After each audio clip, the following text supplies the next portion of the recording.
It's been a big batting day so far for the South Africans. Well, England are struggling with the ball. Injury to Reece Topley, Markwood being very, very expensive, Zaheer Khan alongside to make sense of all that's happened in the last 35. We've seen three partnerships, 121, 39 and 69. At 233 for 4, they seem well primed for upwards of 325, 330. Yeah, that's a great platform, this wicket. In fact, right now is only going to help England to have a chance at coming back into this game, because the platform right now is completely in favor of South Africa. There's no doubt about it. They've started with Quinton de Kock's early wicket, but after that things have been very good. Reza Hendricks' innings is something which has given them that solidity. Markram, after that wicket of Reza Hendricks, when he walked in, he looked very good.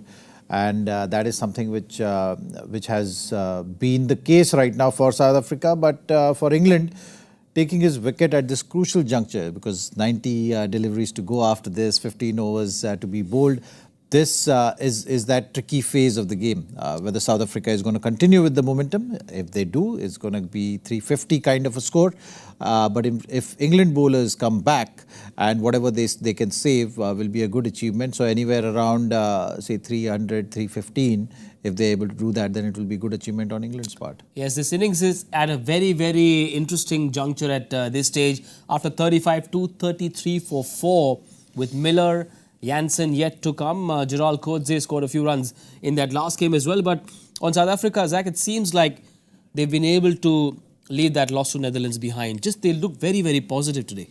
Yeah, and we were talking about it, isn't it? For this game, both the teams were coming out of games which they wouldn't have even imagined to be falling on the other side of the result. So looking at that, it's important that how you get back, how you start after that kind of a setback.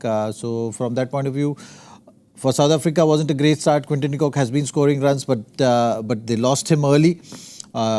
Captain not taking the field today. Reza Hendricks filling in, contributing with a great 85 runs. So that's something which eased things out for them. The intent looked good. England, as we said, little weak in their bowling lineup. As well, made those changes accordingly. So they were expecting a better performance, knowing that the Wankhede pitch is not going to be easy for bowlers to bowl on. So looking at all that, I think South Africa at this stage will be thinking, first innings, if they're able to put runs on board, 350, you're always in the game. So I think the number which South Africa will be looking at is 350. Looking at Netherlands game, coming back into this game, I think they've done really well. Till 35 over mark, they still have to make sure that the first innings is finished in a most proper approach. Yes, David Miller has just come in now. Only 5 overs left before there's an additional fielder outside.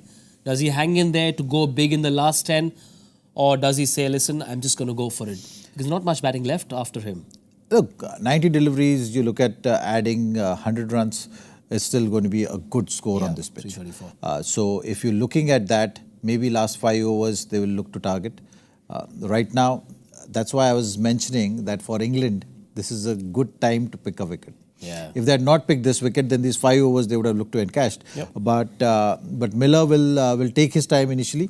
You've seen that one smart thing which South Africa did when Klaasen walked into bat. Markram was the one who took initiative. And now, since Markram is out, Klaasen will be the one who will be looking to take the initiative. Miller will take his time. Well, Klaasen has had starts. He is playing on 36 of 29 at this stage. And they've brought in David Willey to bowl the 36th over. Let's pull up the bowling card from England to figure how they can go about the next 14 overs after the 36th. Well, I think that was a concern. Looked like it was a concern because Reece Topley was not on the field. But he's come back, he's bowled 1 over. I think Reece Topley will be restricted with the variations which usually he does at the back end of the innings. With those tapes taped in 2 fingers is not going to help him do too much. He's going to keep it simple, maybe go fuller, maybe go short ball. He got the wicket of Markram, so he's having a good day out there. Quinton de Kock, Markram, these are solid wickets at to his name today. So that's a good achievement. So England would want him to bowl and finish his quota of overs, at least for this match. route they've used. David Willey, otherwise they will be forced to use his overs. Ideally, they would want Atkinson to step up in the back end and Wood to take the responsibility. Well, England went in with 3 changes. South Africa are pushing their bowling. 14 overs left. Can Klaasen stamp his class on the climax overs? Can his partner, David Miller, give South Africa a thriller of an end to this innings? We'll find out. Make sure you join us on Cricbuzz Live at the end of this innings. Bye for now.